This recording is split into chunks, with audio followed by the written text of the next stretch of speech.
Satu, dalam lindungan Allah, orang yang duduk dalam lindungan yang maha tinggi dan bermalam dalam naungan yang maha kuasa akan berkata kepada Tuhan, tempat perlindunganku dan kubu pertahananku, Allahku yang kupercayai. Sungguh, dialah yang akan melepaskan engkau dari jerat penangkap burung, dari penyakit sampar yang busuk.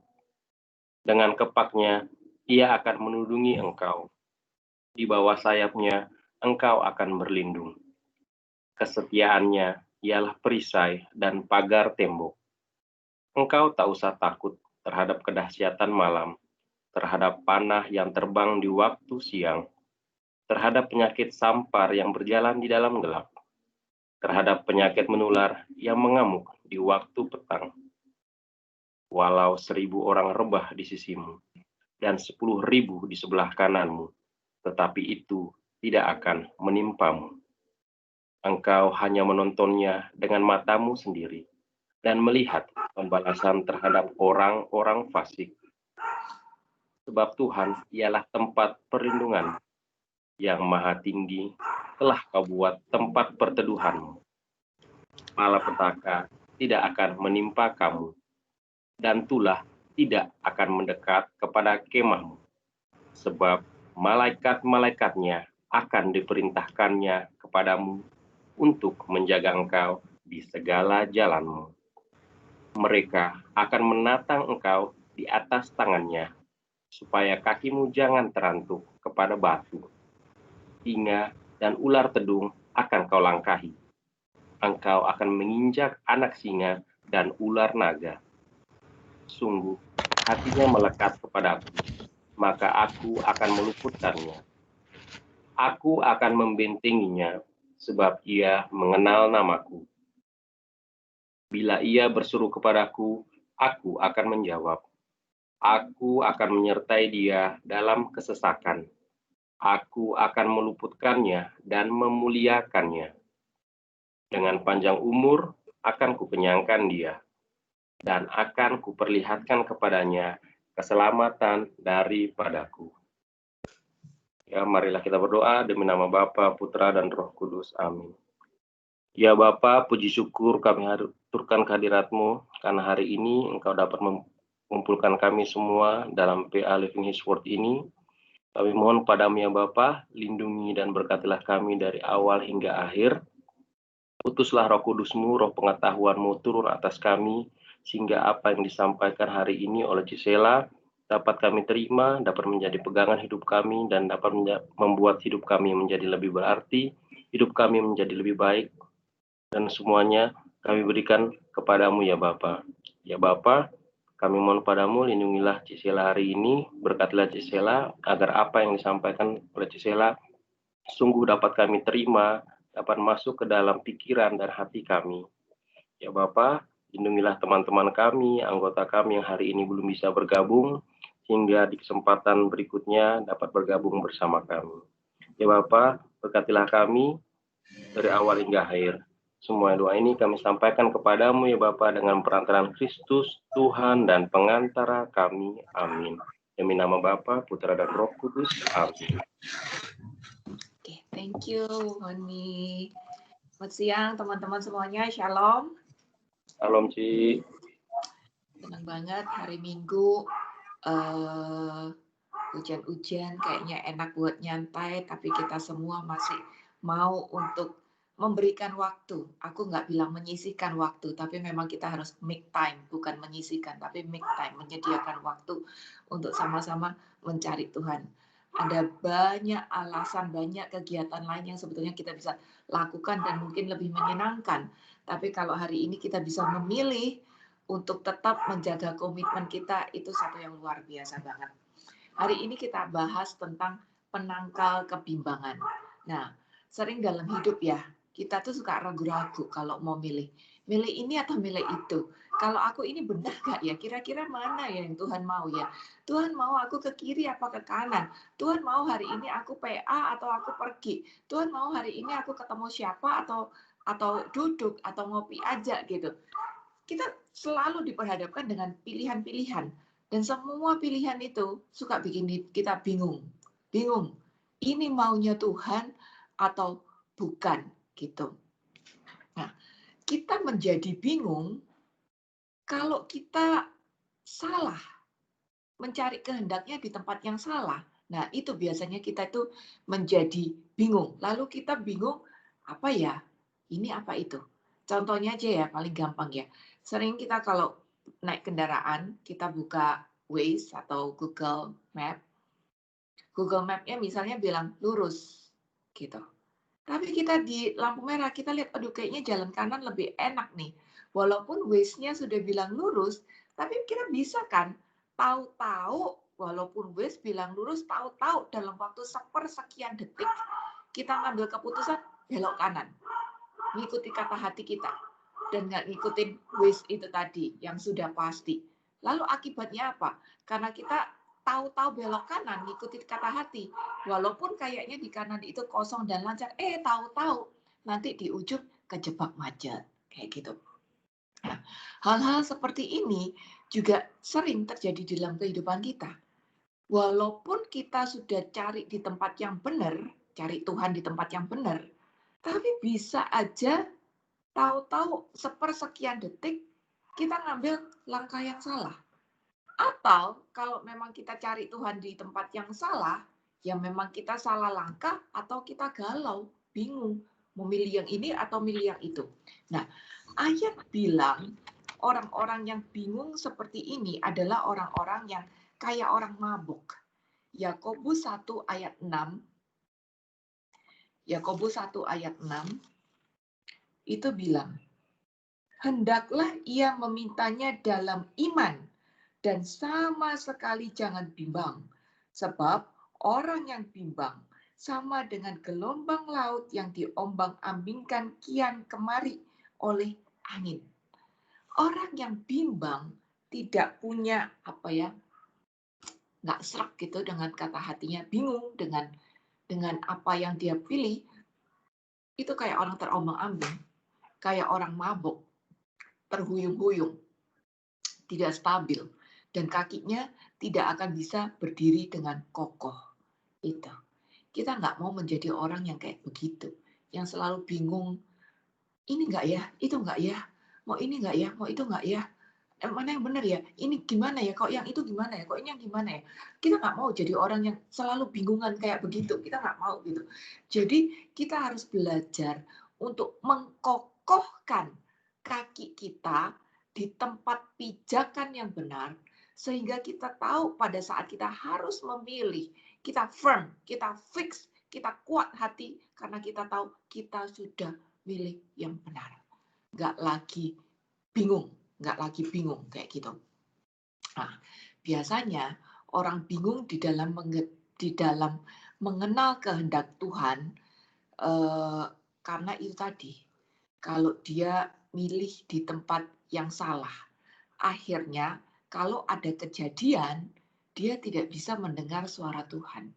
Dia nggak bisa memilih pilihan yang benar karena terlalu sering, kita tahu ya, ada tubuh rohani, ada tubuh jasmani, ada tubuh kedagingan.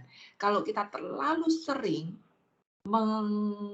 kasih makan tubuh kedagingan, akhirnya tubuh rohani kita, suara Roh Kudus itu masih ada, tapi makin lemah. Dan suara kedagingan kita makin kencang, kayak gitu. Jadi kalau kita cari dia di tempat yang salah, itu sebetulnya kita sedang kasih makan tubuh kedagingan kita. Maka ini yang akan makin dominan di dalam kehidupan kita. Dan suara Roh Kudus makin kecil. Akibatnya, kalau kita harus memilih, kejadiannya kayak gini.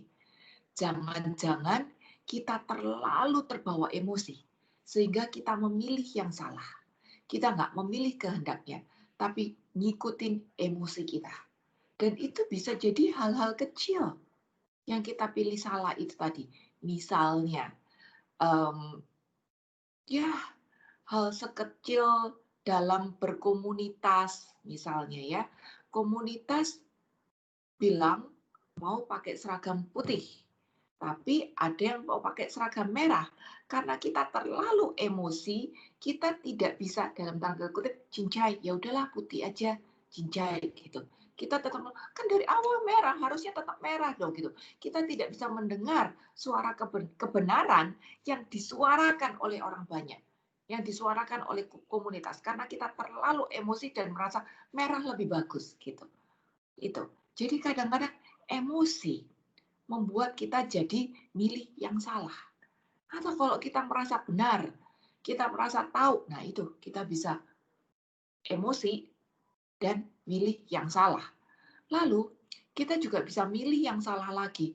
Kalau kita pikir kita bisa mendapat jawaban dengan metode yang pasti, dengan rumus yang pasti. Padahal mencari Tuhan nggak ada metodenya kan.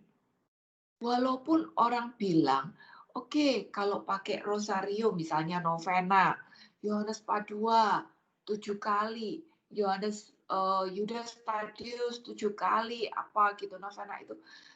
Kita merasa, oh, aku sudah novena ini, aku sudah novena itu, jadi pasti ini adalah jalan yang benar. Enggak juga.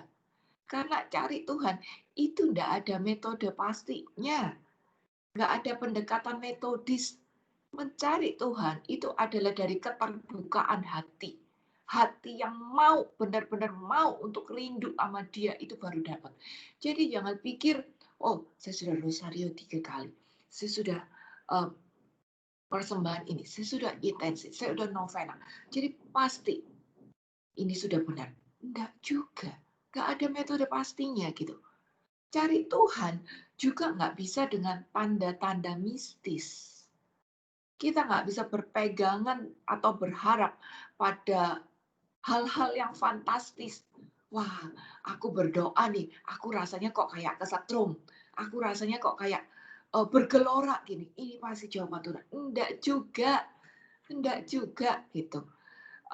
Jadi jangan berusaha memahami kehendak Tuhan lewat hal-hal itu tadi. Jangan lewat emosi, tidak juga lewat metode mistis, tidak juga lewat rumus-rumus pasti, enggak. Tapi mencari Tuhan itu adalah dari hati. Hati yang mau, benar-benar mau terbuka dan mau membangun relasi dengan Dia. Ini akan membuat kaki kita berpijak di tempat yang kokoh. Nggak lagi pada 2 perahu yang pasti goyang-goyang, tapi pada 1 perahu yang fix, yang kokoh. Ada visinya yang pasti. Nah, sekarang kita belajar. Bagaimana aku tahu sebagai manusia ada saatnya kita bimbang. Kita nggak akan selalu fix selamanya firm gitu dengan pilihan. Ada saat-saatnya kita bimbang.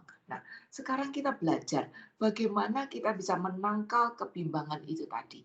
Jadi at least kita tahu kalau kaki kita berpijak pada 1 perahu yang pasti.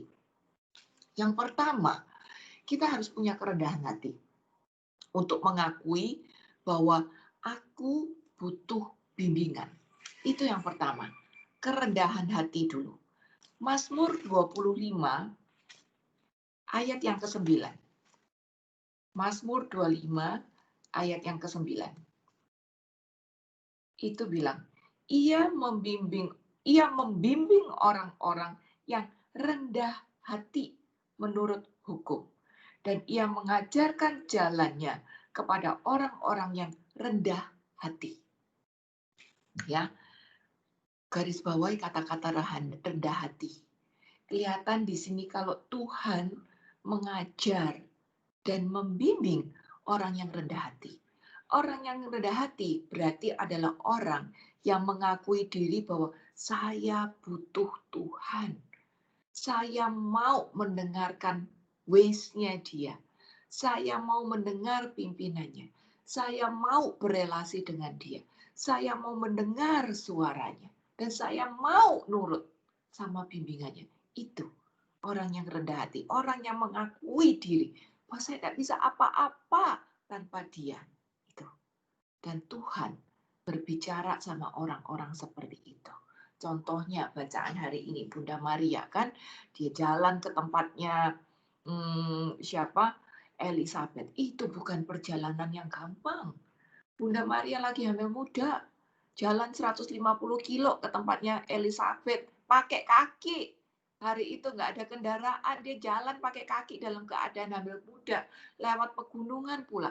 Bukan satu hal yang gampang. Tapi dia tidak bimbang. Dan dia benar-benar jalan dan sampai ke tempatnya tantenya itu.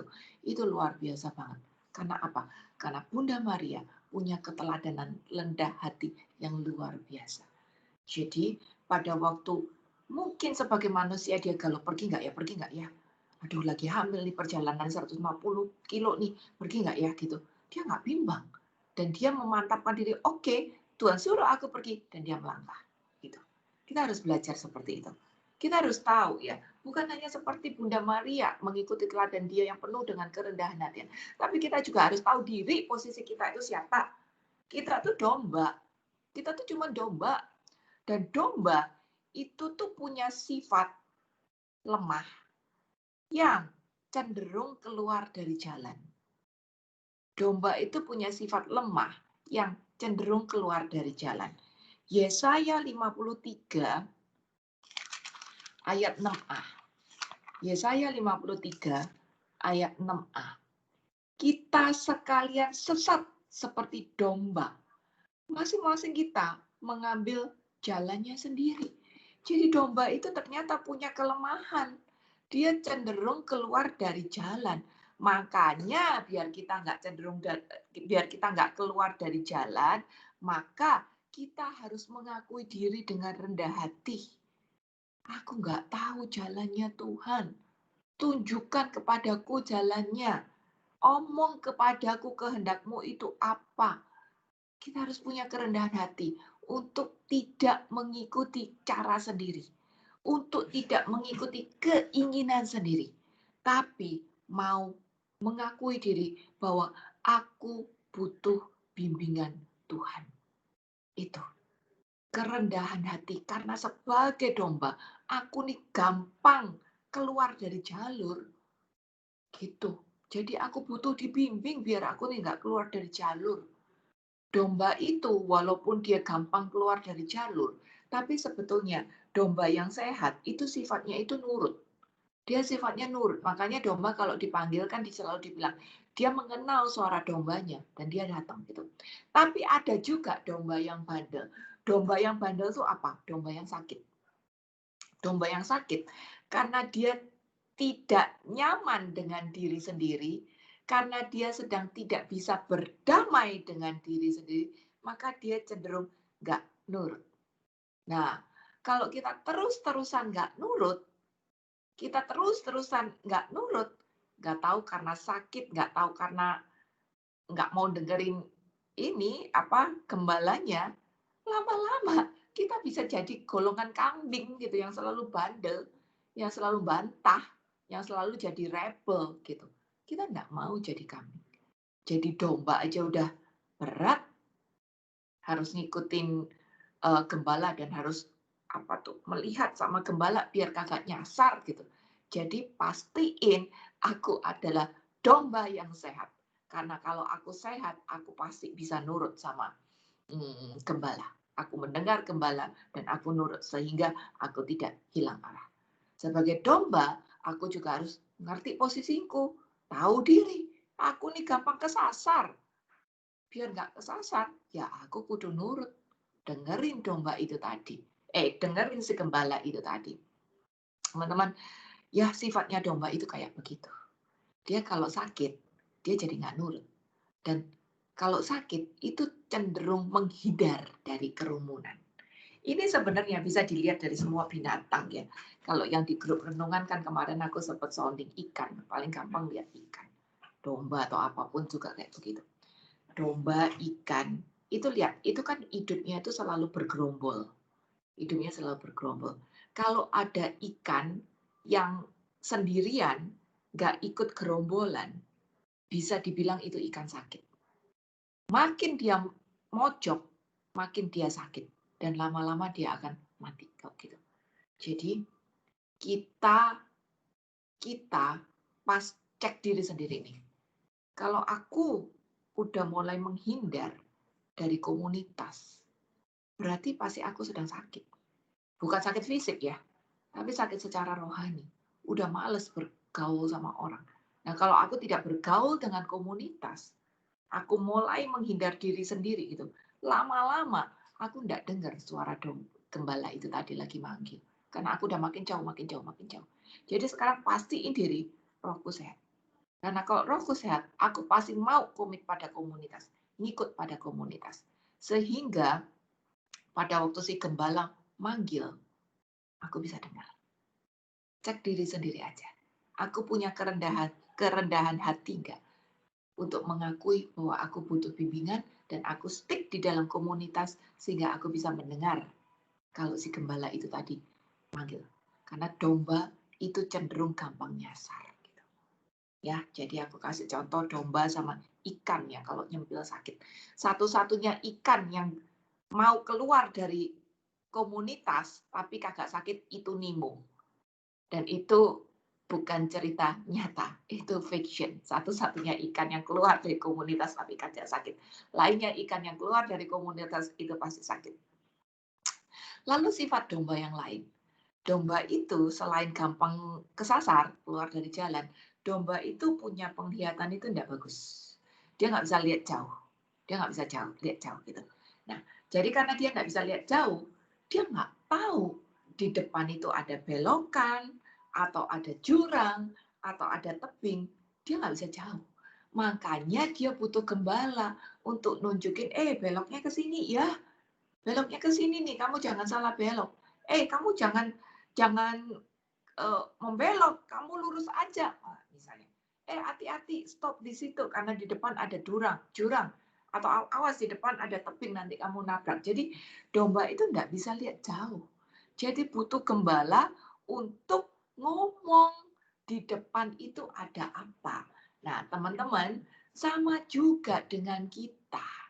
Kita itu juga tidak bisa lihat jauh ke depan. Kita nggak tahu di depan itu ada apa. Jangankan di depan, besok 1 jam, 2 jam lagi ada apa, kita juga nggak tahu. Walaupun kita planning loh, tapi kita juga tidak tahu kan di depan ada apa. Gitu. Jadi memang Tuhan menciptakan manusia untuk tidak bisa melihat future. Gitu. Even dengan segala macam cara, memang kita diciptakan tidak bisa melihat jauh ke depan. Nggak bisa lihat future. Kayak minggu lalu kemarin kita belajar kan. Malah Tuhan tidak mau kita mencoba-coba untuk lihat future itu tadi. Itu melawan kehendak Allah. Dan Tuhan bilang itu berzina kalau kita coba-coba lihat future itu tadi. Karena kita memang diciptakan tidak bisa lihat future. Kenapa kita tidak bisa melihat masa depan? Karena Tuhan mau kita bergantung sama Dia. Tuhan mau kita bergantung sama Dia. Tuhan sudah bilang masa depan kita adalah damai sejahtera, bukan kecelakaan. Ya udah percaya, itu masa depan kita. Jangan mencoba-coba untuk lihat future, tapi berpegang pada apa yang jadi Tuhan bahwa di depan iya pasti ada damai sejahtera, bukan kecelakaan. Dan kita berpegang pada Tuhan biar kita nggak suam-suam kuku, biar kita tetap yakin sama janjinya, biar kita nggak lari ke dukun-dukun dan berzina secara rohani, gitu. Tuhan mau kita bergantung sama Dia. Walaupun kita tidak bisa lihat future, tapi kalau kita memang mendengarkan bimbingannya Dia, mendengarkan ya, bukan cuma mendengar, tapi mendengarkan dan melakukan, maka kita tidak akan jatuh ke sandung. Kita nggak akan jatuh sama jurang. Kita nggak akan nabrak tebing. Kita nggak akan salah belok. Karena apa? Kalau kita mau mendengarkan dan melakukan apa yang Tuhan bimbingkan, karena Dia tahu di depan ada apa. Amsal 14 ayat 27.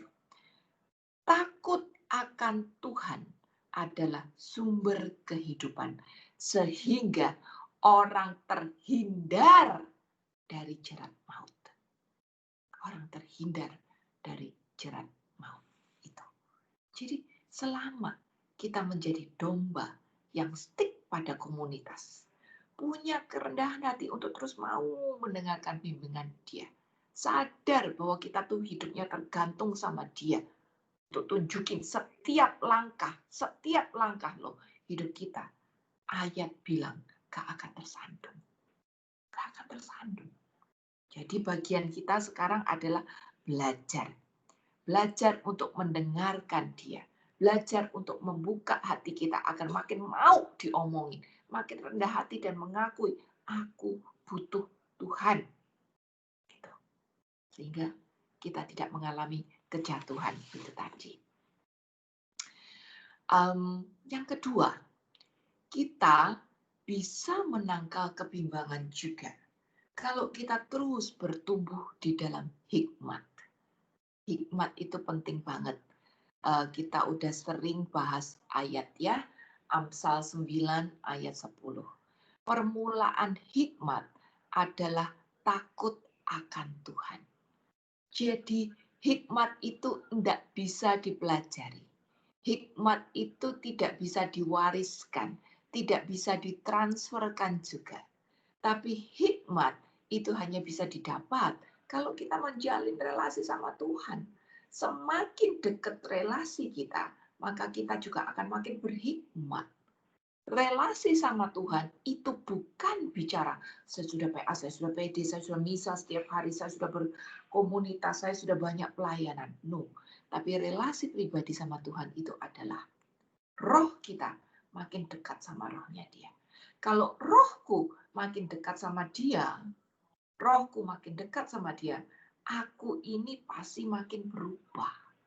Selain aku pasti makin berubah, aku tuh pasti makin ketularan dia. Ketularan dalam hal apa? Dalam hal punya hikmat. Makin ngertiin dia. Itu doang. Jadi, bagaimana aku membangun relasi sama dia? Lewat sarana-sarananya. Doa, PA, komunitas, itu adalah sarana-sarananya. Tapi kalau sarana itu tadi cuma kita lakukan secara lahiriah, maka sebenarnya kita belum berrelasi. Relasi baru terjalin kalau roh kita memang connect sama dia. Kalau roh kita connect sama dia, pasti saya berubah dulu. Berubah apa? Berubah makin jadi rendah hati. Berubah makin jadi toleransi, bahasanya Advent ini. Berubah makin bisa jadi cincai sama orang lain. Bisa mengampuni, bisa mendengarkan, bisa menerima perbedaan. Dan di situ hikmat pun makin diturun-turunkan. Jadi teman-teman, kalau kita mau bebas dari kebimbangan, kita harus bertumbuh di dalam hikmat itu tadi. Membangun relasi kita pribadi dengan Allah. Yakobus 1 ayat 5 dan 6. Yakobus 1 ayat 5 dan 6. Tapi apabila di antara kamu ada yang kekurangan hikmat, hendaklah ia memintakannya kepada Allah yang memberikan kepada semua orang dengan murah hati dan dengan tidak membangkit-bangkit, maka hal itu akan diberikan kepadanya. Itulah hikmat. Kita bisa minta sama Tuhan. Karena hikmat hanya bisa kita dapat kalau kita minta lewat relasi kita sama Tuhan. Sungguh-sungguhlah berharap untuk mendapatkan, maka Tuhan akan berikan. Ini hal yang diminta sama Salomo ya. Waktu Tuhan ketemu Salomo, Tuhan tanya, kamu mau apa? Kekayaan, kehormatan? Salomo bilang enggak. Tapi Salomo bilang, kasih aku hikmat. Sehingga aku bisa ngatur semua ini tadi dengan benar. Sehingga aku bisa melakukan apa yang harus aku lakukan dengan benar. Dan Tuhan appreciate itu. Maka akibatnya Salomo menerima hikmat plus semua Tuhan tambah-tambahkan. Jadi hikmat itu adalah hal nomor 1 yang harus kita kejar. Agar kita bisa bebas dari kebimbangan. Lukas 11 ayat yang ke-9. Lukas 11 ayat yang ke-9. Oleh karena itu, aku berkata kepadamu, mintalah maka akan diberikan kepadamu. Carilah maka kamu akan mendapat. Ketoklah maka pintu akan dibukakan padamu. Gitu. Tuhan tadi suruh minta gitu. Tapi minta tok enggak cukup. Lihat, habis minta suruh cari. Berarti apa? Kalau minta kan cuman apa ya? Cuman ngomong doang kali ya, Tuhan minta gitu. Tuhan minta gitu. Tapi kalau cari, berarti sudah ada action. Kaki sudah melangkah. Setelah cari, Tuhan suruh ketok. Ketok itu berarti apa? Setelah ketok, pintu dibuka, masuk ke dalam. Jadi ada stepnya. Cari, baru mulut, carilah, cari. Minta baru mulut, cari, ada actionnya, ketok, masuk ke dalam. Ada step-stepnya. Tuhan mau kita berrelasi makin dalam. Semakin dalam, maka Tuhan akan tambahkan juga hikmat untuk kita. Dan setelah itu, kita harus percaya bahwa Tuhan sungguh pasti memberikan itu tadi. Karena apa? Tuhan mau kita berpegang sama Dia. Tuhan mau kita bertumbuh di dalam iman. Jadi, kita juga harus bersikap benar ya di dalam bertanya. Sungguh-sungguh percaya bahwa Tuhan pasti tambahkan itu tadi. Sungguh-sungguh juga berharap, maka Tuhan pasti kasih itu tadi. Gitu. Kita sering doa, minta ini, minta itu. Tapi kadang-kadang dalam doa, kita suka ragu-ragu. Tuhan, dapat nggak sih sebenarnya? Ada jawaban nggak sih sebenarnya gitu? Dalam doa kita sering ragu-ragu. Nah, di sini kita juga belajar. Doa, kita juga harus punya iman. Jadi kita mendapat apa yang kita doakan itu tadi. Tapi ya ada syaratnya juga ya. Doa yang kita minta, itu bukan semuanya untuk kepentingan kita sendiri. Doa yang dikabulkan itu adalah yang sesuai dengan kehendaknya Tuhan. Maka itu pasti dikabulkan. Ini sedikit menyimpang. Yohanes 15 ayat 78. Ini yang selalu kita doakan di akhir PA. Itu kan dibilang, jikalau kamu tinggal di dalam aku, dan firmanku tinggal di dalam kamu, mintalah apa saja yang kamu kehendaki, dan kamu akan menerimanya. Ada syarat agar setiap doa kita dikabulkan. Kita pasti menerima. Ada syarat agar kita pasti menerima dari doa-doa itu. Gimana? Aku tinggal di dalam Dia, dan Dia di dalam aku. Saat Tuhan ada di dalam aku dan aku di dalam Dia, terjadi kesatuan. Maka aku tidak akan minta sesuatu untuk egoku sendiri. Tapi aku minta sesuatu yang memang juga Tuhan kehendaki. Karena Tuhan ada di dalam aku dan aku di dalam Dia. Saat aku minta sesuatu yang Tuhan juga kehendaki, pasti dikabulkan dong. Karena itu bukan kehendakku pribadi. Itu adalah kehendak Tuhan juga. Gitu. Karena itu adalah kehendak Tuhan, ya pasti dikabulkan. Dan pada saat aku minta, gak ragu-ragu. Karena aku tahu itulah yang menjadi kehendak Tuhan. Jadi aku mendapatkan. Contoh doa yang luar biasa tuh. Ingat gak wanita yang pendarahan? Wanita yang pendarahan itu kan sekian belas tahun loh. Dia berdoa. Dan dia punya iman. Doanya pasti dikabulkan. Gitu. Tapi dia juga mencari hikmah. Dia juga mengetuk lebih dalam lagi. Dia juga melangkah dengan cara apa? Masuk ke dalam kerumunan dan memegang jumlah-jumlah itu Tuhan. Tuhan itu selebriti. Yesus itu selebriti. Sekelilingnya selalu banyak orang. Ribuan orang. Dan untuk masuk ke dalam kerumunan dan bisa mencapai Tuhan, itu bukan perkara gampang. Karena wanita yang pendarahan di zaman itu dianggap najis. Jadi kalau sampai ketahuan dia lagi pendarahan dan menajiskan orang banyak yang karena desek-desekan kena senggol dia, resikonya dia dirajam. Tapi dia berani ambil resiko itu. Karena dia percaya dengan iman, dia disembuhkan. Dan dia dapat. Bagaimana dengan kita? Kalau memang relasi kita seperti yang tertulis dalam Yohanes 15 ayat 78. Aku di dalam dia dan dia di dalam aku. Maka aku punya keberanian untuk meminta sesuatu yang bukan untuk kehendakku pribadi, tapi adalah kehendak dia juga untuk terjadi pada aku. Dan kalau aku minta itu, maka pasti dikabulkan. Jadi, mintalah, kejarlah hikmat itu tadi. Sehingga di dalam setiap keputusan yang harus kita ambil, kita bisa mengambil keputusan yang benar. Bukan cuma keputusan yang baik, tapi keputusan yang benar. Dan kita kalau punya hikmat, kita bisa melihat keadaan dari sudut pandang Allah. Ini penting banget. Lalu yang ketiga, kita bisa menangkal kebimbangan kalau aku sebutnya gini nih. Kalau kita tetap berada di dalam frekuensinya Tuhan, itu yang aku sebut. Kita tetap berada di dalam frekuensinya Tuhan. Kita tahu ya frekuensi radio itu ada jalurnya. Kalau kita keluar dari jalur frekuensi, kita udah tidak dapat apa-apa lagi. Tapi kalau kita tetap di frekuensi itu, kita dapat. Kayak gini, aku tinggal di Gading Serpong, radio semua Jakarta kan, sering aku nggak bisa dapat. Karena aku udah terlalu jauh dari frekuensi tersebut, keluar jalurnya, keluar signalnya. Jadi kita juga harus tetap di dalam frekuensinya Tuhan. Ayub 33 ayat yang ke-14. Ayub 33 ayat 14.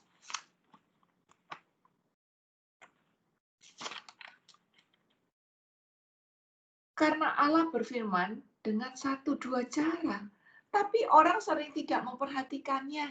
Tuh, Allah ngomong dengan beberapa cara, tapi kitanya yang kagak denger gitu. Jadi hati-hati. Tuhan udah kasih kita fasilitas agar kita makin punya banyak makin dekat relasi sama Dia. PA lah, PD lah, misa lah, doa lah, baca firman sendirilah, saat teduh sendirilah, kayak gitu. Tuhan udah sering kasih kita banyak fasilitas. Tapi kita sekali lagi, kita harus make sure pada waktu kita melakukan ritual-ritual itu tadi, kita memang mau membuka hati dengan rendah hati untuk membangun relasi dengan Dia. Untuk menyatakan, aku butuh Kau Tuhan. Nah, di sini kita tune in frekuensinya. Jangan sampai kita cuma memakai fasilitas-fasilitas. Saya doa setiap hari, saya berkomunitas, saya bikin acara ini, saya bikin acara itu. Tapi ternyata tidak membangun relasiku sama Tuhan. Karena kegiatan rohaniku cuman aku lakukan secara lahiriah. Aku tidak punya kerendahan hati untuk berrelasi sama Dia. Hati-hati. Karena contohnya kayak gini. 1 Samuel 3 ayat 7. Itu cerita tentang Samuel. Samuel itu dari kecil tinggal di bait Allah loh. Ingat, dia sejak disapih sama ibunya antar ke bait Allah. Dia serahkan untuk si Nabi untuk dibimbing di bait Allah. Gitu. Tapi ternyata walaupun dia tinggal di dalam bait Allah, dia nggak kenal suaranya Tuhan. Tuhan panggil dia 3 kali, dia kagak kenalin itu suara. Gitu. Karena apa? Samuel walaupun dia tinggal di bait Allah, dia belum punya firman. Dia belum punya firman yang hidup di dalam dia. Saat orang walaupun tinggal di dalam firman, tapi firman tidak hidup di dalam dia, ya tetap aja dia kagak kenalin. Gitu. Jadi hati-hati, jangan sampai kita kayaknya tinggal di bait Allah. Karena kita melakukan banyak sekali kegiatan-kegiatan rohani. Tapi firman belum hidup di dalam aku. Pastikan firman itu hidup di dalam aku. Kegiatan rohaniku tidak hanya secara lahiriah saja, tapi benar-benar mengubah innerku. Itu yang penting. Saya innerku diubahkan. Aku mendengarkan firman dan aku melakukan. Maka firman tinggal di dalam aku. Saat firman tinggal di dalam aku, di situ aku tinggal di dalam frekuensinya Tuhan. Kehendak Tuhan ditemukan di dalam firman. Ini cara utama dia berkomunikasi dengan kita. Ingat judulnya adalah kita harus tetap tinggal di dalam frekuensi Tuhan. Jadi frekuensinya Tuhan ditemukan di mana? Frekuensi Tuhan pertama ditemukan di dalam firman. Tapi firman yang kita baca itu harus benar-benar mandeknya di sini. Bukan cuma masuk kiri keluar kanan, bukan cuma sekedar lewat di pikiran, bukan cuma sekedar aku tahu, sekedar aku apal, kagak. Tapi firman harus mandeknya di sini. Baru kita bisa jadi satu frekuensi dengan Dia. Banyak orang apal firman cuma di sini doang. Tour guide rohani, semuanya apal firman cuma di sini doang. Dia apal firman sebagai sejarah. Dia tahu latar belakang firman itu kayak apa. Dia bisa cerita firman itu banyak. Ini kejadiannya gini, ini kejadiannya gitu. Tapi apakah dia percaya dan hidup bersama Tuhan? Belum tentu. Kita tidak mau firman cuma mandek di sini. Kita mau firman, mandeknya di sini. Sehingga dia mengubahkan kita dari dalam dan memastikan aku tetap hidup di dalam frekuensinya dia. Jadi firman adalah cara utama Tuhan menjaga kita tetap ada di dalam frekuensinya dia. Ingat bahwa dunia ini adalah satu ruang yang ramai dengan macam-macam suara. Dunia is very crowded, very noisy. Jadi kita harus fokus sama frekuensinya Tuhan. Sehingga kita nggak katut, nggak kebawa sama frekuensi lain, nggak dubbing dengan frekuensi lain, nggak crossing dengan frekuensi lain, tapi kita bisa fokus untuk mendengar suara dia di frekuensi yang tepat. Jadi firman adalah peta utamanya yang harus kita dengarkan dan lakukan. Bukan cuma sekedar mendengar ya, tapi dengarkan dan lakukan. Matius 7 ayat 21 kan bilang, bukan orang yang berkata Tuhan, Tuhan yang masuk ke dalam kerajaan Allah, tapi orang yang mendengarkan dan melakukan. Jadi dengar doang kagak cukup, apal doang kagak cukup, tapi harus mendengarkan sampai firman itu ada di hati, lalu kita lakukan. Di situ kita bisa hidup di dalam frekuensinya Tuhan. Lalu berikutnya, Tuhan ngajar kita lewat orang-orang yang diurapi. Pengajar-pengajar yang diurapi. Siapa aja. Saat kita mendengarkan khotbah atau pengajaran yang mengena, itu rasanya, aduh, cocok banget nih buat aku. Tuhan menegur aku. Tuhan mengubahkan aku. Tuhan mengingatkan aku. Tuhan menghibur aku. Seperti itu. Jadi Tuhan juga berbicara, mengingatkan kita untuk stay tune di frekuensi yang tepat lewat pengajar-pengajar yang diurapi. Tapi Tuhan juga bicara lewat semua orang Kristen, including setiap kita sesama Kristen gitu. Tuhan bisa juga bicara pakai orang lain, pakai siapa aja. Jadi semakin kita peka, kita semakin tahu, oh ini Tuhan yang ngomong lewat dia gitu. Kita udah lagi nggak milih-milih orang, kita udah tidak lagi, oh saya pilih romonya ini bagus, ini romonya lucu, saya pilih pengajar ini, saya dapat. Enggak, kita udah nggak pilih-pilih orang lagi, karena kita sudah mengerti bahwa Tuhan menjaga kita, bicara sama kita lewat macam-macam. Bahkan lewat orang biasa sekalipun, Tuhan juga menjaga kita, agar kita tetap di frekuensi dia.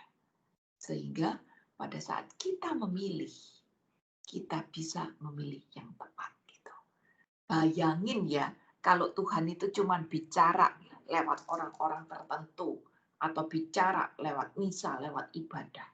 Nah, kan bisa saja kita misalnya lagi kagak ibadah, lalu kita disuruh milih gitu. Kita disuruh milih, enaknya hari ini misalnya disuruh beli kue ya. Aku beli kue buat si A atau aku pakai duitnya untuk aku sendiri. Itu kan satu pilihan juga. Mana yang benar, yang sesuai dengan kehendak Tuhan gitu. Dan kita lagi nggak dalam posisi ibadah. Lalu bagaimana cara yang benar? Cara dapat yang benar. Kalau Tuhan cuma jaga kita lewat ibadah, ya pasti kita nggak bisa dengar pilihan Tuhan. Karena posisi lagi di toko kok, di toko kue, nggak lagi ibadah gitu. Tapi karena Tuhan bisa bicara lewat siapapun, maka kita juga harus belajar membuka hati kita, mengerti bahwa Tuhan bisa bicara lewat siapapun juga. Mungkin Tuhan hari itu bicara, oke, kamu tetap aja beli kuenya, gitu. Karena mungkin Tuhan mau kita bagi sukacita, atau Tuhan mau kita memberkati si tukang kue itu, nggak tahu. Tapi Tuhan bisa bicara lewat siapapun juga. Lalu Tuhan juga bisa menjaga kita untuk tetap di jalur frekuensinya dia lewat keadaan. Lewat keadaan, ya. Lewat rasa sakit, lewat keadaan tidak enak, bahkan lewat rasa senang sekalipun, sebenarnya Tuhan ngomong sama kita. Biasanya Tuhan berbisik kalau kita lagi senang. Tapi Tuhan berteriak pada waktu kita rasa sakit. Jadi Tuhan juga menjaga kita lewat keadaan.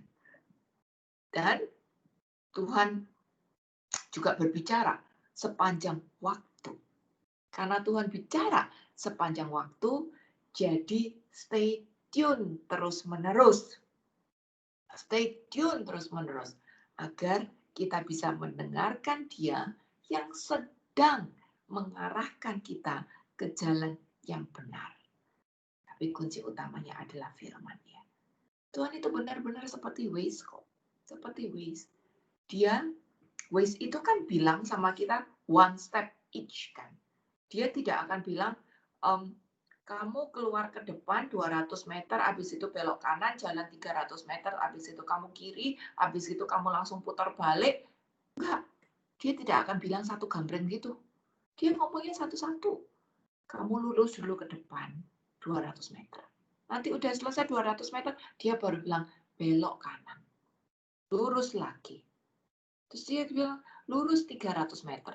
Udah kelar 300 meter, baru dia bilang belok kiri. 50 meter nyampe, dia bilang make a U-turn gitu. Jadi sama sebetulnya, one step at a time. Itulah kita. Karena domba nggak bisa lihat jauh. Jadi domba itu cuma bisa terima one step at a time. Jadi butuh banget untuk selalu berpegang sama dia. Untuk selalu stay tune di dalam frekuensinya, biar kita tidak salah langkah. Berapa sering kita kebablasan kalau kita nge-waste, karena kita tidak mendengarkan waste itu tadi dan malah ngelamun. Saya beberapa kali pernah begitu. Kelewatan exit rumah sendiri. Exit rumah sendiri kelewatan. Karena apa? Karena aku tidak dengerin waste atau ngelamun. Nah, di dalam kehidupan sehari-hari kita juga bisa begitu. Karena sudah jadi sifat domba, tidak bisa lihat jauh. Jadi Tuhan memang kasih kita one step at a time. Bagian kita harus berpegang. Make sure kita ada tetap di dalam frekuensinya.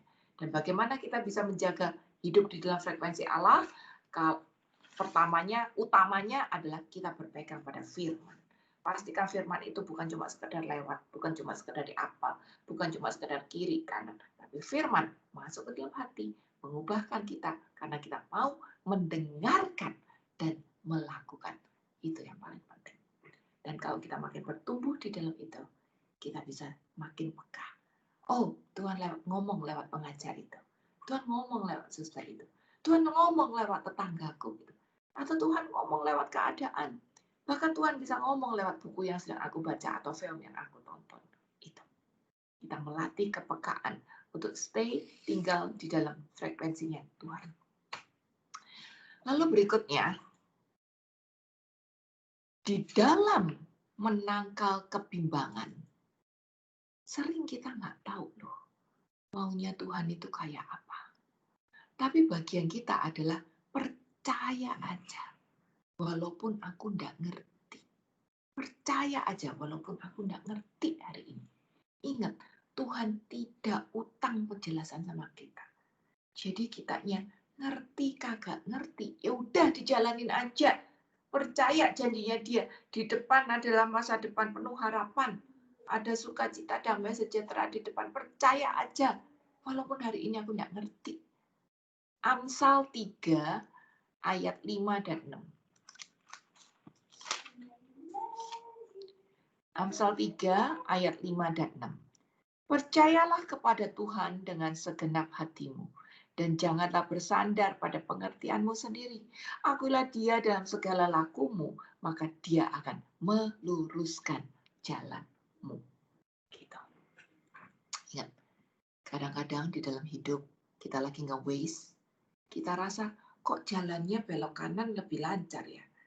Depan kayaknya banyak mobil. Tapi waste-nya suruh lurus nih. Percaya aja. Percaya aja. Walaupun kayaknya ke depan lebih padat. Percaya aja. Karena waste udah suruh kita lurus. Nanti kalau kita last minute kita make decision salah, tahu-tahu belok kanan padahal waste belok lurus, di awal kayaknya lancar. Ternyata di depan ada macet. Sebenarnya sama teman-teman dengan kehidupan rohani kita. Percaya aja, walaupun tidak ngerti. Contoh lagi kayak Israel. Pada waktu Israel diajak keluar dari Mesir kan ya, dia dikejar sama Firaun, 5.000 orang, dan ini pasukan berkuda. Kayaknya posisi dia tidak bagus. Di kanan ada gunung, di kiri ada jurang. Di belakang ada pasukan Israel, di depan ada laut. Kayaknya posisi dia kan nggak bagus bener tuh, kayak begitu. Tapi karena dia percaya aja, dia tetap lari sampai di laut. Wah, kejebak banget udah di laut. Lalu Tuhan bilang sama Musa, angkat tongkat, ketukin ke laut. Dan ternyata, puji Tuhan terjadi. Laut aja kebuka. Gitu. Laut aja kebuka. Jadi kita percaya aja, walaupun nggak ngerti. Kayaknya nggak ada jalan kanan, ada tebing kiri, ada jurang depan, ada laut belakang, ada pasukan. Kayaknya nggak ada jalan. Tapi Tuhan tahu apa yang dia lakukan. Tuhan nggak akan salah. Tuhan tahu apa yang dia lakukan. Tuhan nggak akan salah. Dia bisa buka laut merah itu untuk kita lewat. Teman-teman, mungkin hari ini kayaknya relasi kita nggak ada harapan. Ekonomi tidak bagus. Emosi kita juga nggak menentu. Kesehatan kita kayaknya jalan buntu. Tapi Tuhan tidak pernah salah. Dia bisa lihat apa yang aku tidak bisa lihat. Jadi bagian kita percaya aja. Walaupun tidak ngerti, percaya aja. Dan tetap bergerak di dalam iman. Jangan goyah selama pilihan kita memang berpegang pada kebenaran. Walaupun saya kayaknya buntu, Tuhan pasti buka jalan. Melangkah satu-satu, karena Tuhan kasih kita ways juga satu-satu, one step at a time. Walaupun kita nggak ngerti nanti akhirnya gimana, langkah aja satu-satu itu tadi. Itu harus langkah. Karena kalau kita nggak melangkah, nggak mungkin kita bisa nyampe ke ujung kan. Jadi harus melangkah, tetap harus melangkah dengan iman. Mulai melangkah, satu. Pada akhirnya nanti kita akan sampai ke ujung. Tapi kalau kita tidak mau melangkah, nah mungkin kita bisa sampai ke ujung. Amsal 4 ayat yang ke-18. Amsal 4 ayat yang ke-18. Tapi jalan orang benar itu seperti cahaya fajar yang kian merambah terang sampai rembang tengah hari. Sampai jadi lagu ya, itu ayat ya. Ya itulah kehidupan kita orang Kristen.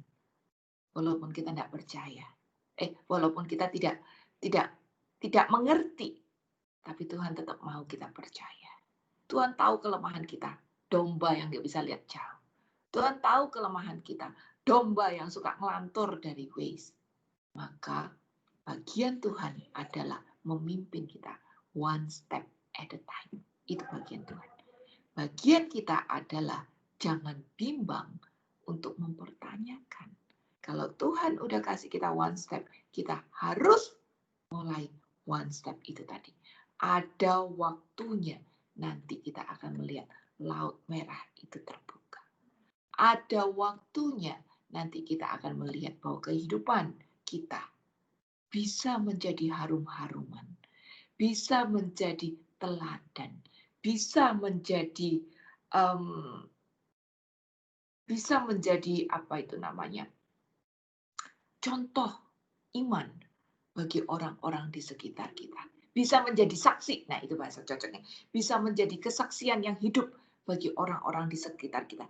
Bagaimana Tuhan memimpin langkah hidup kita one step at a time sampai kita mengalami laut yang terbuka. Jadi bagian kita adalah jangan bimbang, percaya aja. Ada waktunya nanti laut itu terbuka. Karena Tuhan tahu apa yang dia lakukan. Dia tidak pernah salah. Amsal 3, sudah dibuka baca ya tadi ya. Amsal 3 ayat 5 dan 6. Biar hidup kita menjadi sebuah kesaksian hidup. Menjadi sebuah terang untuk kemuliaan nama Tuhan. Menjadi terang juga bagi orang-orang di sekitar kita. Untuk melihat Tuhan yang hidup di dalam kita. Tuhan tahu apa yang dia lakukan. Tuhan tahu apa yang terbaik. Tuhan tahu juga endingnya untuk hidup kita. Bagian kita melangkah walaupun tidak ngerti. Lalu berikutnya, agar kita tidak bimbang, kita juga harus bebas dari kekhawatiran. 1 Petrus 5 ayat 6 dan 7. 1 Petrus 5 ayat 6 dan 7.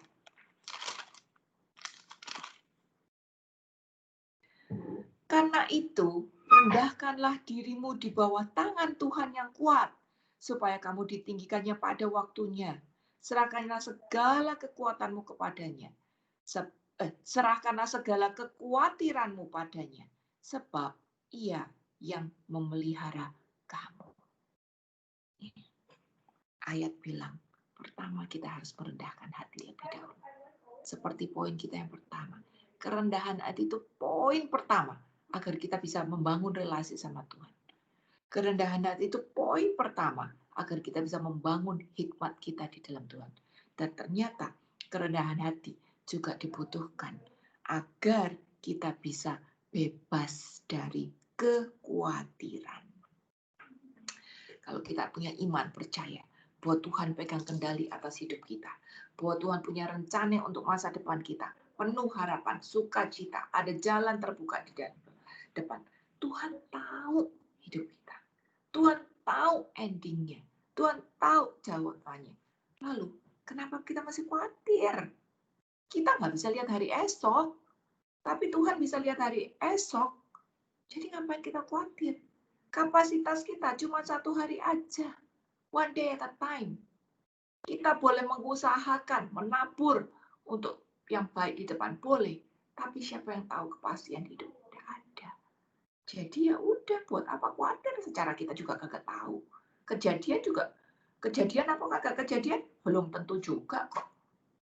Belum tentu juga. Kekhawatiran kita belum tentu terjadi. Jadi ngapain dikhawatirin gitu loh. Kalau belum tentu terjadi. Buat apa kita kehilangan damai sejahtera sukacita hari ini untuk sesuatu yang belum pasti terjadi di depan? Buat apa? Tuhan mau kita enjoy hari ini. Makanya Tuhan bilang jangan khawatir. Orang yang khawatir tidak bisa enjoy the day. Kita mempersiapkan hari depan, boleh. Tapi setelah itu, serahkan semuanya pada Tuhan. Karena kita tidak mampu. Kita tidak bisa mengatur hari depan. Tuhan yang tahu depannya.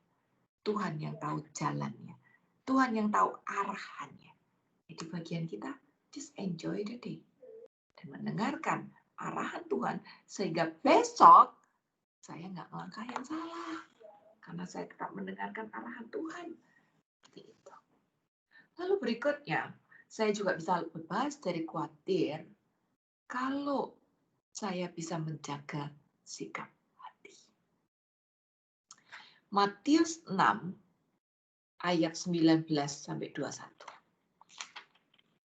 Matius 6 ayat 19 sampai 21. Janganlah kamu mengumpulkan harta di bumi. Di bumi ngengat dan karat merusakkannya, dan pencuri membongkar serta mencurinya. Tetapi kumpulkanlah bagimu harta di surga. Di surga ngengat dan karat tidak merusakkannya, dan pencuri tidak membongkar serta mencurinya. Nah, sikap hati itu penting. Sikap hati kita terikat pada apa? Kalau sikap hati kita terikat pada hal-hal duniawi, maka itu akan menyesatkan. Karena semua hal duniawi tidak ada yang abadi. Tapi kalau hati kita terikat untuk harta di surga, di situ kita harusnya bebas dari kekhawatiran. Karena kita bisa berpatokan pada sesuatu yang kekal. Sesuatu yang kekal itu tidak mengkhawatirkan. Ada jaminan keselamatan. Jadi buat apa aku khawatir dengan hal-hal duniawi? Contohnya ya, ingat si anak muda kaya Si anak muda kaya itu dia bilang, Tuhan aku harus lakukan apa lagi sehingga aku bisa dapat hidup yang kekal. Dan Tuhan bilang, lakukan seluruh perintah Allah. Si anak muda bilang, aku sudah lakukan itu. Sejak masa mudaku, dia bilang. Sejak masa mudaku. Berarti dia sudah nurut semua aturan ibadah lah. Harus ini, harus itu, puasa lah, apa, persembahan pun, perpuluhan dia pasti udah nurut. Pasti udah nurut, bahkan mungkin lebih. Kasih karena dia kaya. Tapi kan Tuhan terus bilang, jual semua hartamu, terus ikut aku. Dan di situ dia nggak sanggup. Berarti apa? Hartanya, hatinya terikat pada harta dunia, bukan pada harta abadi yang adalah kekekalan. Teman-teman, orang yang bimbang hati adalah orang yang biasanya suka main play safe, cari amannya di dunia gitu. Cari amannya di dunia apa? Ya duit lah, jabatan lah, koneksi lah. Itu yang biasanya jadi tolak ukur keamanan dunia. Tapi apakah uang, jabatan, koneksi itu bisa memberi jaminan kekekalan? No. Yang memberi kita jaminan kekekalan, keselamatan adalah bila saya memfokuskan diri pada harta di surga.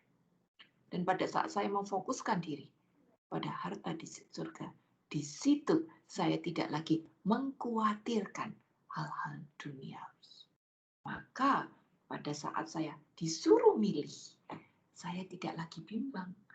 Pilihan mana yang akan menuntun aku pada kekekalan? Saya sudah tidak lagi hitung-hitungan harta, karena saya sudah bisa milih yang kekal. Saya sudah tidak lagi hitung-hitungan gengsi lah, jabatan lah, efeknya terhadap relasiku lah.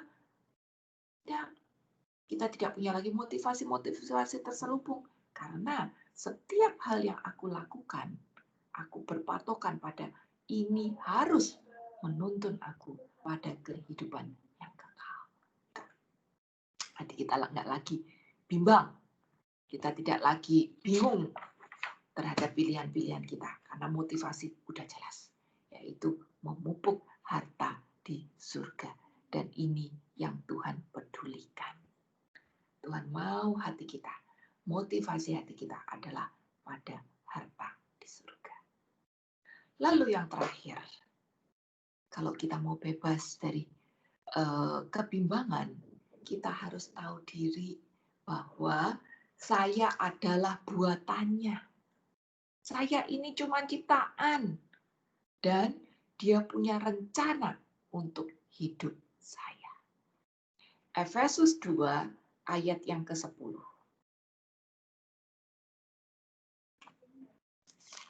Efesus 2 ayat yang ke-10. Karena kita ini buatan Allah, diciptakan dalam Kristus Yesus untuk melakukan pekerjaan yang baik yang dipersiapkan Allah sebelumnya. Ia mau supaya kita hidup di dalamnya. Jadi teman-teman, tiap orang punya kerjaan dari Tuhan. Kita diciptakan dengan tujuan, dengan maksud agar aku melakukan apa yang dia suruh. Bukan apa yang aku mau. Padahal sering di dalam hidup, kita cuma senang-senang sendiri. Bukan melakukan apa yang dia mau. Gitu kan? Jadi biar kita tidak bimbang, kita harus tahu diri. Saya ini cuma ciptaan. Dan saya memang diciptakan untuk melakukan tugas dari dia. Kalau hari ini saya bisa menikmati hidup, itu tuh adalah anugerah. Jadi saya jangan waste time hanya dengan melakukan hal-hal yang aku suka sendiri. Sampai lupa akan tugas perutusanku. Tuh, sadari kalau Tuhan itu punya rencana untuk kita gitu. Tapi teman-teman, walaupun sering kita tahu baru tahu gitu. Kalau Tuhan itu punya rencana yang baik dalam hidup kita. Tapi nggak semua mengalami loh. Nggak semua mengalami apa yang menjadi rencana Tuhan dalam hidup kita. Sering kita itu hidup di bawah standar yang dia inginkan. Karena apa? Karena kita tidak menyadari keberadaan kita yang harusnya melakukan tugas berutusan dari dia.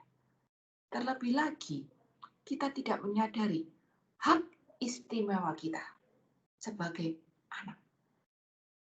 Nah, kalau kita tidak sadar akan hak-hak itu tadi, padahal ada panggilan untuk itu, di situ kita bimbang. Karena kita punya juga kecenderungan daging untuk ngenakin badannya sendiri, untuk ngenakin kedagingan kita sendiri. Nah, di situ kita jatuh pada kebimbangan. Tapi kalau kita sadar siapa saya adalah makhluk yang diciptakan untuk melakukan pekerjaan Tuhan. Dan saya sudah dijadikan anaknya. Harusnya saya sudah tidak bimbang lagi. Karena kita sudah ngerti tugas panggilan kita. Ego kita bukan jadi hal utama. Kedagingan kita udah bukan jadi hal utama. Tapi fokus kita adalah melakukan apa yang memang Tuhan suruh aku lakukan untuk semasa hidup itu tadi. Melakukan tugas perutusanku. Sikap hatiku terfokus pada harta kekekalan surgawi.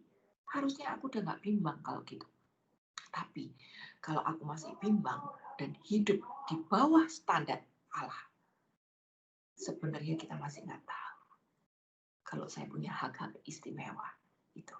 Kita nggak tahu kalau kita punya hak istimewa. Walaupun saya orang Kristen, walaupun saya orang percaya, tapi saya nggak tahu bahwa saya punya hak istimewa.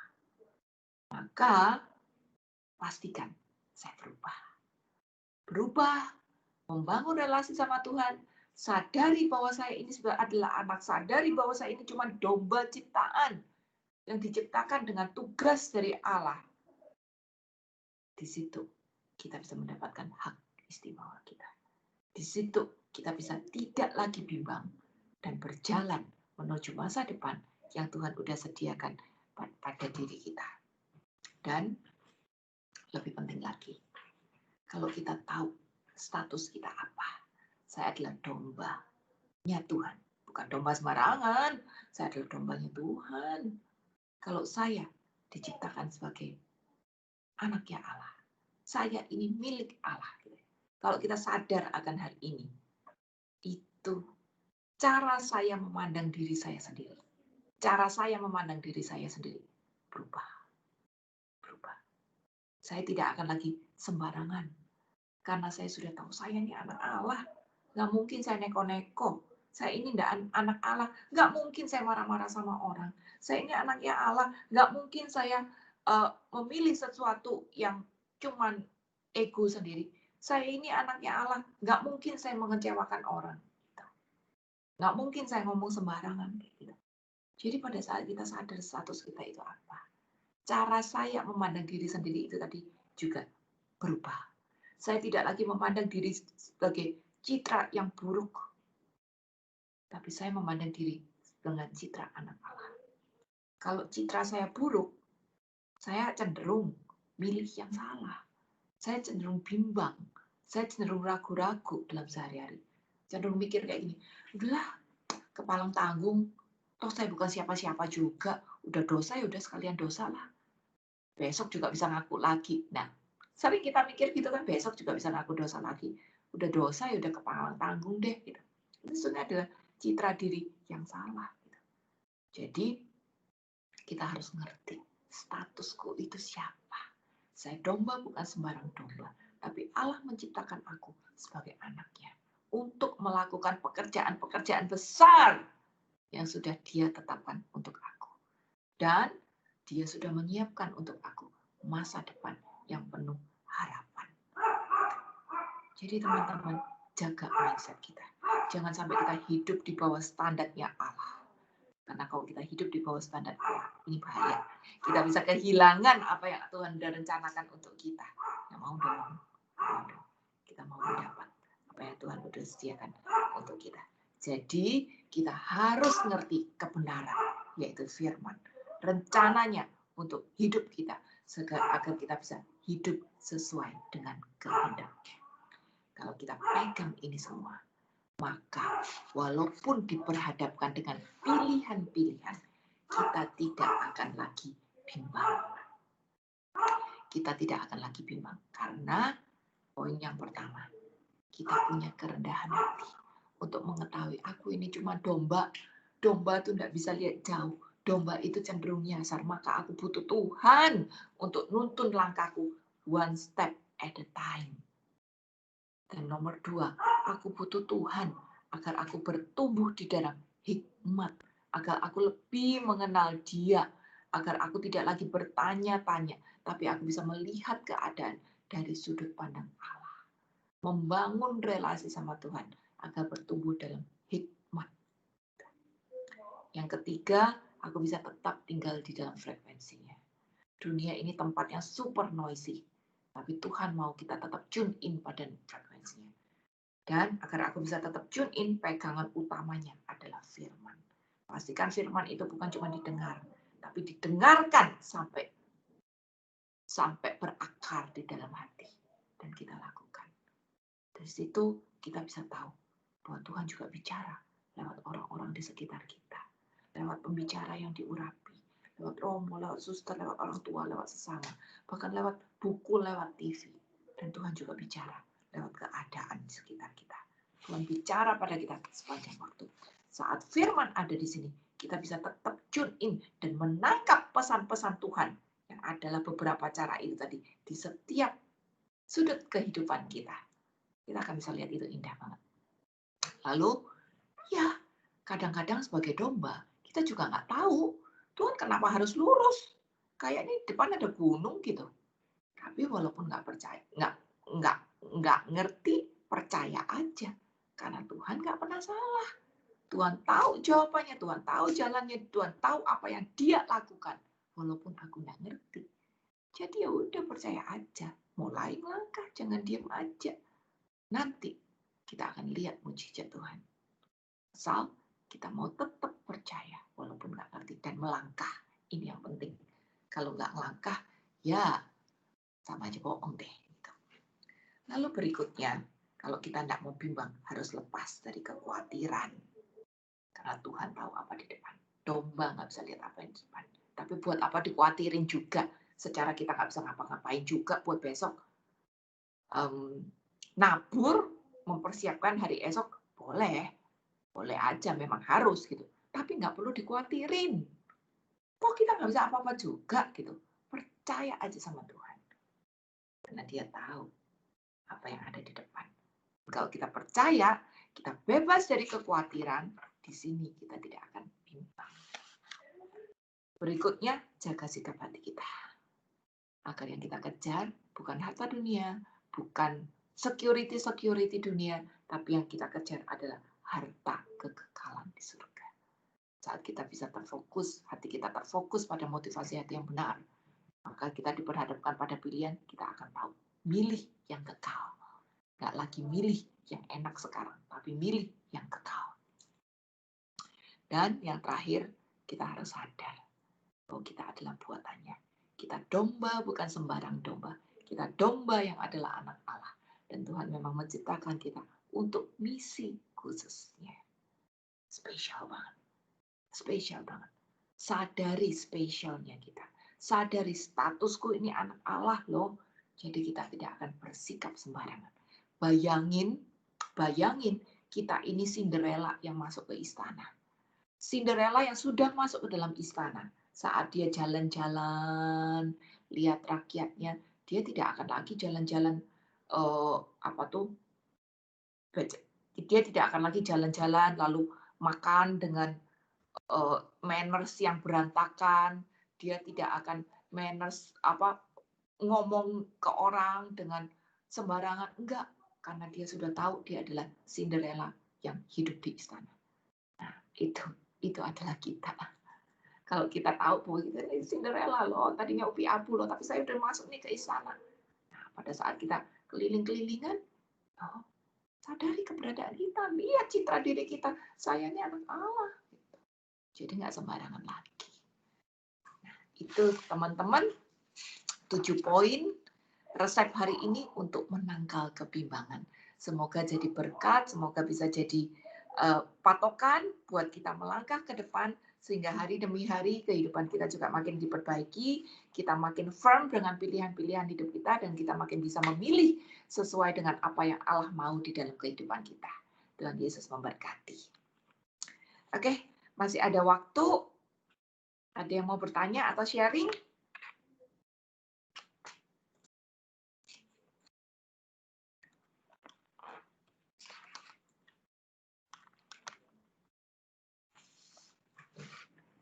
Ada yang mau bertanya atau sharing kah?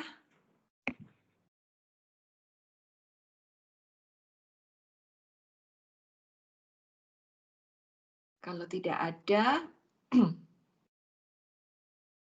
Sis Grini boleh pimpin doa syafaat. Oh, iya. Oke, Sis. Rekan-rekan, ada yang mau bertanya? Mumpung si Sela punya waktu untuk kita.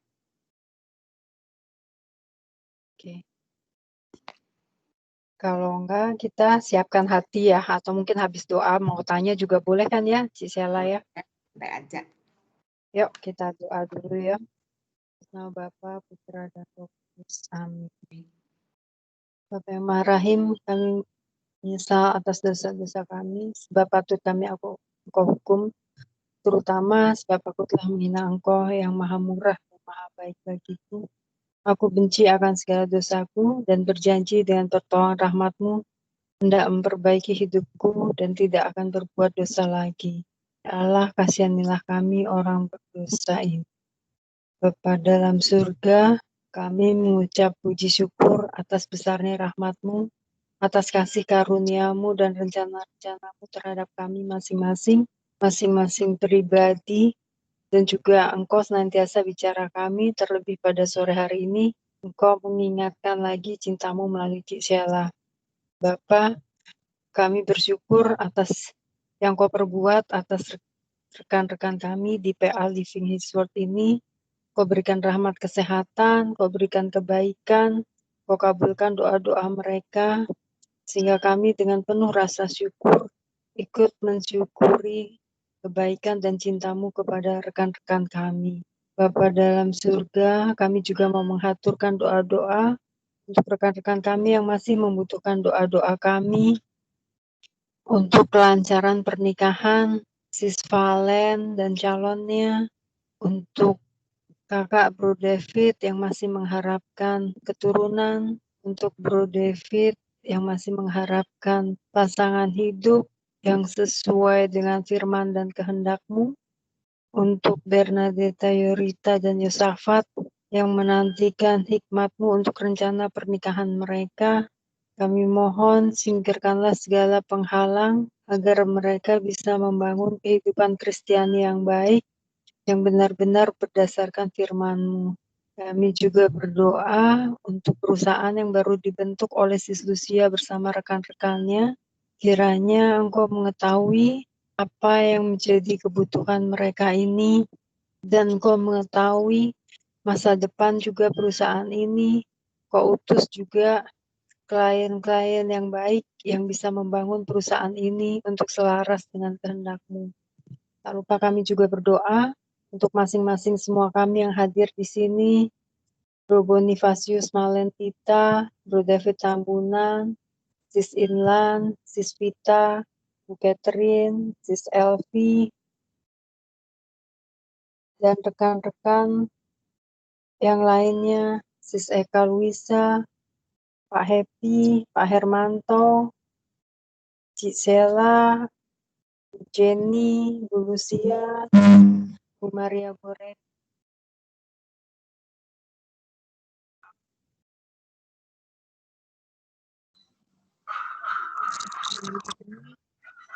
Kebutuhan masing-masing dari kami mempunyai rencana, memelihara apa yang menjadi kehendak-Mu, apa yang menjadi rencana-Mu atas kami, itu yang terjadi, dan setelah kami hati yang terbuka untuk selalu mengucap syukur. Terutama hati yang terbuka untuk mengetahui rencana-rencana atas kami, apa yang Kau berbagi untuk kami lakukan, terutama untuk membangun sesuatu sehingga semakin dekat pada. Kami juga berdoa untuk rekan-rekan untuk Raja Wali, untuk suami si Sakti, juga si Sakti, dan saat ini masih berkesempatan untuk bisa merawat ibunya, bahwa dia berilah dia kesabaran, ketaatan, supaya dia benar-benar merawat ibunya sebagai pengabdian dan juga kasih yang sungguh luar biasa kepada ibunya, terutama juga kepada engkau yang dia lihat tidak hadir dari diri ibunya. Kami juga berdoa untuk rencana Trini dan Andre, untuk semua yang masih memikirkan di mana sebenarnya yang baik dan juga yang sesuai dengan kehendak Tuhan. Tak lupa kami menyerahkan segala kekhawatiran kami, supaya kami semakin menyadari bahwa Engkau yang berkuasa atas diri kami. Juga kami mau berdoa untuk negara ini, bangsa ini, terutama di saat-saat sekarang ini, dan juga menjelang Natal, menjelang akhir tahun, kami berdoa kau berikan kesejukan hati, terutama di orang-orang yang belum mengenal Kristus, kiranya kau lindungi semua gereja yang merayakan Natal maupun yang tidak Natal. Jauhkanlah dari segala macam kebencian, jauhkanlah dari segala macam kejahatan, terutama untuk para umat yang akan beribadat, melindungi juga semuanya dari pandemi COVID ini, untuk para bapak ini, untuk para pimpinan gereja. Bahwa sungguh kami ini hanyalah ciptaanmu yang harusnya bersyukur kepadamu, yang harusnya selalu melekat kepadamu seperti kita tinggal melekat. Bukalah hati kami, Bapa, agar kami semakin mengasihi Bapa sesuai dengan firman ini. Kami mohon.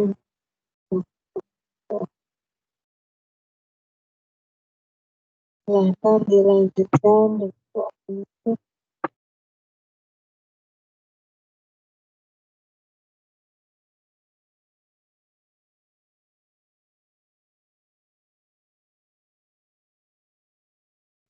Boleh.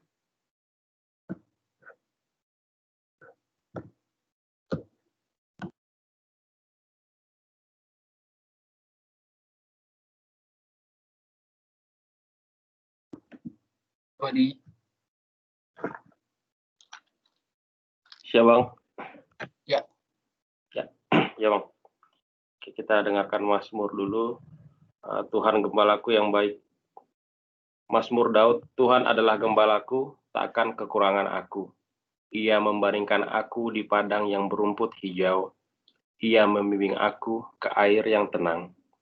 Ia menyegarkan jiwaku. Ia menuntun aku di jalan yang benar oleh karena namanya. Sekalipun aku berjalan dalam lembah kekelaman, aku tidak takut bahaya, sebab Engkau besertaku. Gadamu dan tongkatmu, itulah yang menghibur aku. Engkau menyediakan hidangan bagiku di hadapan lawanku. Engkau mengurapi kepalaku dengan minyak. Pialaku penuh melimpah. Kebajikan dan kemurahan belaka akan mengikuti aku seumur hidupku, dan aku akan diam dalam rumah Tuhan sepanjang masa. Lanjut ke Yohanes 15, 1-8.